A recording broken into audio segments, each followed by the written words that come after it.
8 नवंबर 2010 Toronto से approx 20 miles distance पर Markham city Ontario में जेनिफर पैन नाम की एक लड़की के घर में कुछ क्रिमिनल्स घुस जाते हैं एंड जेनिफर के पेरेंट्स को शूट करते हैं, जिसमें जेनिफर की मदर बीच पैन की वहीं पर डेथ हो जाती है एंड उसके father Huei Hann pan coma में चले जाते हैं। A woman is dead and her husband injured after a home invasion in Markham. Police tell us that there was a knock at the door at the home where this couple lived. Then 3 gunmen burst inside. इस incident में सिर्फ Jennifer ही survive कर पाती है and जब ये incident हो रहा था जेनिफर ने पुलिस ऑफिसर्स को कॉल करके इस सारे सिचुएशन को बताया एंड उन्हें हेल्प के लिए बुलाया। बट जब पुलिस ऑफिसर्स वहां पर पहुंचे जेनिफर के मदर की ऑलरेडी डेथ हो गई थी एंड फादर कोमा में थे। जेनिफर ने इस पूरे इंसिडेंट को अपने इन्वेस्टिगेशन में शेयर करते हुए बताया दैट अराउंड 10 PM को 3 लोग उनके घर में एंटर करते हैं। वो जेनिफर के पेरेंट्स एंड जेनिफर को ऊपर के रूम से लिविंग रूम में लेकर आते हैं। वो जेनिफर से घर में कहीं पर भी कुछ भी कैश पड़ा हो तो उसे निकाल कर देने के लिए कहते हैं, जिसके बाद वो जेनिफर को उसके रूम में जाने वाली सीढ़ियों पर बांध कर उसके पेरेंट्स को शूट करके वहां से चले जाते हैं। जेनिफर किसी तरह से पुलिस को कॉल करती है, इस सिचुएशन के बारे में बताती है। जेनिफर के फादर जख्मी हालत में किसी तरह से घर से बाहर निकलते हैं, जिन्हें इस हालत में देखने के बाद उनके नेबर्स भी पुलिस ऑफिसर्स को कॉल करके वहां पर बुला लेते हैं। अब इनिशियली इस इंसिडेंट को कुछ क्रिमिनल्स ने पैसों के लिए किया हुआ एक रैंडम अटैक समझा जा रहा था, बट जैसे जैसे इन्वेस्टिगेशन आगे बढ़ रहा था कुछ शॉकिंग बातें ऑफिसर्स के सामने निकल कर आ रही थी। जेनी पॉपेल नाम की एक डिटेक्टिव को कुछ डाउट्स थे, लाइक क्रिमिनल्स ने जेनिफर को शूट क्यों नहीं किया, बिकॉज वो जेनिफर ही थी जिसने इस पूरे इंसिडेंट को अपने आंखों से देखा था। सो वो एक आई विटनेस थी। सो क्रिमिनल्स ने अगर 2 लोगों को शूट किया देन उनके लिए 3rd पर्सन को शूट करना कोई भी बड़ी बात नहीं थी, और उन्होंने अपने पीछे जेनिफर को एज अ विटनेस क्यों छोड़ दिया। अल्सो अगर जेनिफर को उसके हाथों से किलर्स ने स्टेयर के साथ बांध दिया था तो उसने कॉल कैसे किया। जब जेनिफर के नेबर्स के CCTV कैमरा को चेक किया गया तब उन्हें ये क्लियरली देखने को मिला दैट क्रिमिनल बहुत इजीली फ्रंट डोर से उनके घर में बहुत कामली एंटर हुए थे एंड यहाँ पर किसी भी फोर्स एंट्री का कोई भी साइन नहीं देखने को मिला था। इन सब बातों की वजह से इनिशियली सब लोग जेनिफर को लेकर डाउट में थे।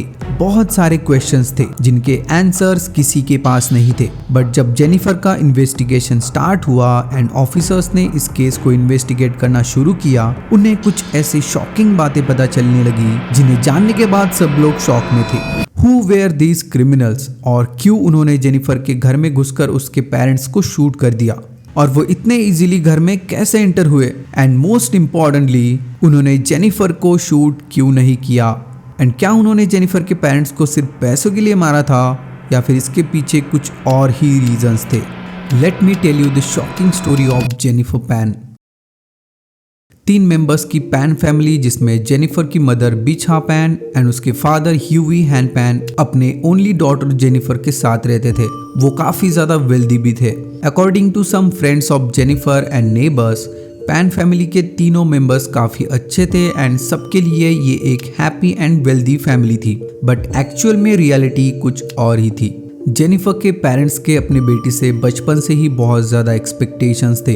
उसके फादर चाहते थे कि वो एक फार्मासिस्ट बने और उसकी मदर चाहती थी कि वो एक प्रोफेशनल पियानिस्ट बने। So from her very childhood Jennifer piano की क्लासेस ले रही थी और वो स्कूल के बैंड में भी थी। जेनिफर के पेरेंट्स उसके स्टडीज़ को लेकर बहुत ज़्यादा सीरियस थे एंड वो जेनिफर की हर एक एक्टिविटी को काफ़ी क्लोजली मॉनिटर करते थे। उसे ज़्यादा बाहर जाना, फ्रेंड्स के साथ घूमना वगैरह और किसी को भी डेट करना बिल्कुल भी अलाउड नहीं था, बिकॉज जेनिफर के पेरेंट्स नहीं चाहते थे कि जेनिफर पर इसका बैड इफेक्ट पड़े और वो अपनी स्टडीज से डिस्ट्रैक्ट हो। चाइल्डहुड में एक्चुअली जेनिफर बहुत ज़्यादा स्मार्ट एंड ब्राइट स्टूडेंट थी। वो स्टडीज के साथ अपनी एक्स्ट्रा करिकुलर एक्टिविटीज में भी काफी अच्छी थी एंड यही से उसके पेरेंट्स के एक्सपेक्टेशन बहुत ज्यादा बढ़ने लगे थे। बट कुछ इयर्स के बाद जेनिफर अपनी स्टडीज में उतनी ज्यादा कंसिस्टेंट नहीं रह पा रही थी एंड उसके पेरेंट्स के एक्सपेक्टेशंस का प्रेशर भी अब उस पर बढ़ने लगा था। जेनिफर भी खुद को स्टडीज में बहुत ज्यादा हार्डली पुश कर रही थी। जेनिफर पियानो क्लासेस में बहुत अच्छी थी और उसे पियानो प्ले करना एंड म्यूजिक बहुत पसंद भी था, बट उसके पेरेंट्स के लिए उतना इनफ नहीं था। सो एक टाइम ऐसा भी आया था जब उसके पेरेंट्स के डर की वजह से जेनिफर ने अपने स्कूल के फेक रिपोर्ट कार्ड्स बनाए थे जिस पर जेनिफर को बहुत अच्छे ग्रेड्स थे and this is the first time जब जेनिफर ने अपने पेरेंट्स से इम्पोर्टेंट बातें एंड कुछ चीजें छुपाना शुरू कर दिया था। जब जेनिफर मेरी वार्ड कैथोलिक स्कूल में थी तब उसे वहां से उसके behaviour and below average grades की वजह से दूसरे स्कूल में ट्रांसफर कर दिया गया था। एंड जब उसके पेरेंट्स को इसके बारे में पता चला था वो जेनिफर को लेकर और भी ज्यादा स्ट्रिक्ट हो गए थे एंड अब वो जेनिफर की छोटी से छोटी चीजों पर भी बहुत ज्यादा ध्यान देने लगे थे और अब तो उसे स्कूल एंड क्लासेस के अलावा कहीं पर भी जाने की परमिशन नहीं थी। इसके बाद जेनिफर को अपने घर में किसी प्रिजनर के जैसे फील होने लगा था। जेनिफर को स्पेसिफिकली बॉयज के अराउंड रहना बिल्कुल भी अलाउड नहीं था। अब इन सब रिस्ट्रिक्शंस के बाद भी जेनिफर जब 11th ग्रेड में थी वो डैनियल वोंग नाम के एक लड़के से मिलती है। डैनियल एंड जेनिफर एक ही स्कूल में थे एंड डैनियल स्कूल के बैंड में ट्रम्पेट प्लेयर था, सो यही से ये दोनों कनेक्ट हुए थे। 2003 में जेनिफर एक यूरोप ट्रिप पर चली गई थी। सब लोग एक कॉन्सर्ट हॉल में थे जहाँ पर बहुत सारा सिगरेट स्मोक था। जेनिफर को काइंड ऑफ अस्थमा की थोड़ी बहुत प्रॉब्लम थी, सो स्मोक की वजह से वो पैनिक करने लगी थी, उसे ब्रीदिंग प्रॉब्लम हो रही थी एंड इस सिचुएशन में डैनियल ने उसे वहाँ पर काफ़ी हेल्प की। उसने उसे कंफर्टेबल फील करवाया एंड अकॉर्डिंग टू जेनिफर उसे ये सब करने की कोई ज़रूरत नहीं थी, वो एक दूसरे को ठीक से जानते भी नहीं थे। वहाँ पर बहुत सारे लोग थे जो जेनिफर को जानते थे बट स्टिल डैनियल ने उसकी हेल्प की। एक तरह से जेनिफर के अकॉर्डिंग डैनियल ने उस दिन उसकी लाइफ सेव की थी और यहाँ से ही जेनिफर को डैनियल अब बहुत ज़्यादा पसंद आने लगा था। सो इस इंसिडेंट के बाद डैनियल एंड जेनिफर काफ़ी क्लोज फ्रेंड्स बन गए थे एंड अब वो लोग डेट भी कर रहे थे। जेनिफर को रायसन यूनिवर्सिटी में अर्ली एडमिशन मिला था बट 12th ग्रेड में जेनिफर कैलकुलस सब्जेक्ट में फेल हो गई थी, सो यूनिवर्सिटी ने अब जेनिफर के अर्ली एडमिशन को कैंसिल कर दिया था। अब अपने पेरेंट्स के डर की वजह से और अल्सो वो खुद भी इस फेलियर को एक्सेप्ट नहीं कर पा रही थी, सो उसने सबसे झूठ बोलना शुरू किया। उसके पेरेंट्स को भी उसने झूठ बोला दैट वो यूनिवर्सिटी में स्टडी कर रही है बट इन रियलिटी वो अपना सारा दिन कैफे में स्पेंड करने लगी थी। वो पैसों के लिए छोटे बच्चों को पियानो सिखाने लगी थी एंड रेस्टोरेंट्स में भी जॉब करने लगी थी, उन्हें ये बिलीव करवाने के लिए दैट वो सच में यूनिवर्सिटी में स्टडी करती है। सबसे पहले जेनिफर ने अपने पेरेंट्स को बताया दैट उसे स्कॉलरशिप मिली है। उसके बाद उसने एक और झूठ बोलते हुए अपने पेरेंट्स को बताया दैट उसे यूनिवर्सिटी ऑफ टोरंटो के एक फार्माकोलॉजी प्रोग्राम में ऑफर मिली है। अब इन सब बातों पर किसी को भी डाउट ना हो इसके लिए जेनिफर ने second hand text book purchase किए। वो फार्माकोलॉजी से रिलेटेड ऑनलाइन क्लासेस की वीडियोस देखने लगी थी, सो वो उससे नोटबुक राइट कर सके अपने पेरेंट्स को दिखाने के लिए। एंड उसने अपने पेरेंट्स से घर से बाहर रहने के लिए मतलब यूनिवर्सिटी कैंपस के आसपास रहने के लिए परमिशन ली थी, ये कहते हुए कि घर से कैंपस आने जाने में उसका बहुत ही ज़्यादा टाइम वेस्ट हो जाता है। इस बात से उसके पेरेंट्स खुश भी हुए थे बिकॉज जेनिफर स्टडीज को लेकर सीरियस हो रही थी, सो उन्होंने उसे परमिशन दे दी थी। बट एक्चुअल में जेनिफर डैनियल के साथ उसके घर पर रहने लगी थी। अब डैनियल एक एक्टिव मैरिजुआना डीलर था जिसके बारे में जेनिफर को काफ़ी अच्छे से पता भी था।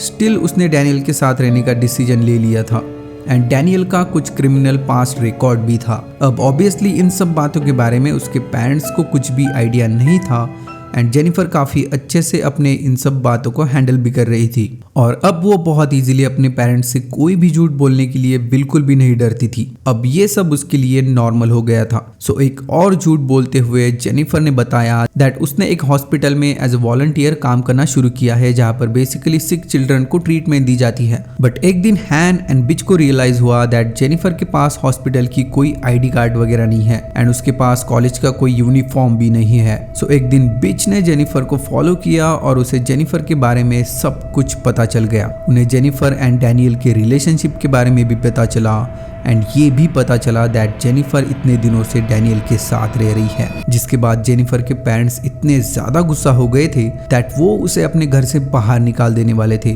बट जैसे कि उसने अपने हाई स्कूल को भी कंप्लीट नहीं किया था, सो उसके पेरेंट्स ने जेनिफर को अपने हाई स्कूल को कंप्लीट करके बाद में यूनिवर्सिटी के लिए अप्लाई करने के लिए कहा था। बट अब जेनिफर को बाहर जाने की परमिशन नहीं थी और उसे पहले से ज़्यादा स्ट्रिक्ट एटमॉस्फेयर में रखा जा रहा था। उससे उसका मोबाइल फ़ोन एंड लैपटॉप भी ले लिया गया था, सो वो बाहर किसी को भी कांटेक्ट ना कर सके।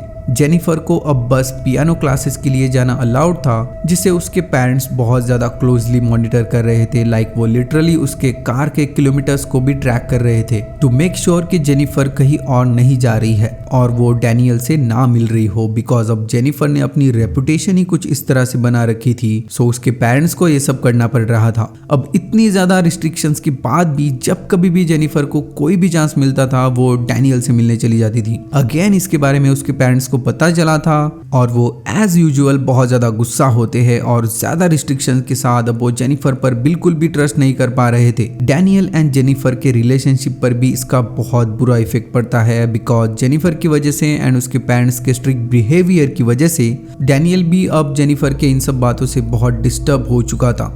सो उसने जेनिफर के साथ अपने रिलेशनशिप को खत्म कर दिया, जिसका जेनिफर पर और भी बुरा इफेक्ट पड़ता है एंड वो बहुत ज्यादा डिस्टर्ब हो चुकी थी। कुछ टाइम के बाद जेनिफर एंड्रू नाम के एक लड़के से मिलती है जो उसका चाइल्डहुड फ्रेंड था एंड उसकी सिचुएशन भी जेनिफर के जैसे ही थी बिकॉज एंड्रू के फादर भी काफी स्ट्रिक्ट थे एंड एंड्रू ने तो इन सब सिचुएशन से निकलने के लिए एक बार अपने फादर को मारने के बारे में भी सोचा था। अब इससे जेनिफर के दिमाग में एक डेंजरस आइडिया स्ट्राइक होता है। उसने ऐसा सोचा कि अगर उसके फादर ना हो तो उसे इतने सारे रिस्ट्रिक्शंस एंड रूल्स को फॉलो नहीं करना पड़ेगा और वो अपनी लाइफ अच्छे से जी सकेगी जैसे वो जीना चाहती है। सो एक टाइम ऐसा भी आया था जब जेनिफर ने अपने फादर को मारने के बारे में सोचा था। अब एंड्रू ने इसी टाइम पर अपने एक फ्रेंड रिकार्डो डंकन से जेनिफर को इंट्रोड्यूस करवाया और जेनिफर ने लिटरली डंकन को $1500 पे किए उसके फादर हैन को उनके ऑफिस के पार्किंग लॉट में मारने के लिए। उसने जेनिफर से पैसे लिए थे बट उसने जेनिफर के फादर को मारने की एक भी कोशिश नहीं की थी और जेनिफर को पता चल गया था कि डंकन ने उसे बेवकूफ बनाया है। कुछ टाइम के बाद किसी तरह से डैनियल और जेनिफर फिर से कांटेक्ट में आते हैं एंड अब ये दोनों मिलकर जेनिफर के पेरेंट्स को मारने का प्लान बना रहे थे। जेनिफर के पेरेंट्स के डेथ के बाद उसे उनके इंश्योरेंस मनी से ऑलमोस्ट $500,000 मिलने वाले थे। सो अब उन दोनों का जेनिफर के पेरेंट्स को मारने का डिसीजन फिक्स हो चुका था। सो प्लान ये था कि ये दोनों हिटमैन्स को मींस किलर्स को हायर करेंगे जो पैसों के लिए किसी को भी मार सकते हैं। डैनियल ने जेनिफर को एक आईफोन दिया प्लान से रिलेटेड डिटेल्स को डिस्कस करने के लिए एंड नवंबर 8, 2010 ये तीनों जेनिफर के पेरेंट्स को मारने का डिसाइड करते हैं। सो नवंबर 8 की नाइट को जेनिफर अपने रूम में टीवी देख रही थी। उसके फादर न्यूज़पेपर रीड कर रहे थे लिविंग रूम में एंड अराउंड 8:30 को वो अपने रूम में चले जाते हैं एंड अराउंड 10 जेनिफर की मदर लिविंग रूम में टीवी देख रही थी। जिन्हें गुड नाइट बोलने के लिए जेनिफर अपने रूम से बाहर आती है। अपने मदर को गुड नाइट बोलकर वो सीक्रेटली फ्रंट डोर को ओपन कर देती है जिससे कि वो बाहर से भी ओपन हो सके एंड किलर्स इजीली घर में एंटर हो सके। वो फिर से अपने रूम में चली जाती है। 10-5 मिनट्स पर जेनिफर अपने रूम के लाइट्स को मल्टीपल टाइम ऑन ऑफ करती है और ये एक सिग्नल था किलर्स के लिए सो वो घर में एंटर कर सके। सो सिग्नल मिलने के बाद लियोनार्ड, डेविड एंड एक और किलर ऐड हो जाता है जिसका नाम एरिक था। ये तीनों जेनिफर के हाउस में फ्रंट डोर से बहुत इजीली एंटर करते हैं। वो जेनिफर एंड उसके पेरेंट्स को लिविंग रूम में गन पॉइंट पर लेकर आते हैं। जेनिफर को घर में जितना भी कैश पड़ा हुआ था उसे दिखाने के लिए कहते हैं, जिसके बाद वो जेनिफर को ऊपर जाने वाली सीढ़ियों पर बांध देते हैं एंड वो जेनिफर के पेरेंट्स को शूट करके वहां से चले जाते हैं। अब जेनिफर के इन्वेस्टिगेशन में जेनिफर ने इनिशियली बहुत सारे झूठ बोले थे। इनिशियली पुलिस ऑफिसर्स भी जेनिफर पर ट्रस्ट कर रहे थे एंड उसे एक विक्टिम के जैसे सॉफ्टली इंटेरोगेट कर रहे थे एंड उसे काफी ज्यादा अच्छे से ट्रीट भी किया जा रहा था। 3 लॉन्ग इन्वेस्टिगेशन सेशंस के बाद भी जेनिफर अपनी स्टोरी पर अड़ी हुई थी बट जब उसके फादर हैन कोमा से जाग गए थे उन्होंने पुलिस को बताया दैट उन्होंने जेनिफर को वन ऑफ द किलर के साथ बहुत सॉफ्टली कुछ बात करते हुए देखा था जब वो इंजर्ड पड़े हुए थे। इसके बाद जेनिफर ने ये एक्सेप्ट किया दैट उसने किलर्स को हायर किया था बट उसने ये कहा कि उसने उन किलर्स को जेनिफर को मारने के लिए हायर किया था जो बिल्कुल भी सेंस नहीं बना रहा था एंड पुलिस को अब क्लियर हो चुका था दैट जेनिफर ने ही अपने पेरेंट्स को मरवाया है। इसके बाद इंटेरोगेटिंग ऑफिसर विलियम बिल ने रेड टेक्निक का यूज किया जिसमें इंटेरोगेटिंग ऑफिसर सस्पेक्ट के साथ थोड़ा बहुत झूठ बोल सकते हैं सो सस्पेक्ट खुद अपने क्राइम्स को कन्फेस कर सके। विलियम बिल ने जेनिफर से कहा कि उसके फादर कोमा से उठ गए हैं एंड उन्होंने सब कुछ बता दिया है। फाइनली जेनिफर अपने क्राइम को एक्सेप्ट करती है जिसके बाद नवंबर 22, 2010 को जेनिफर को अरेस्ट कर लिया जाता है। कार्टी, मिल्टन एंड ओंटारियो को ओवर द टाइम अरेस्ट कर लिया जाता है एंड उन्हें 25 इयर्स की जेल हो जाती है।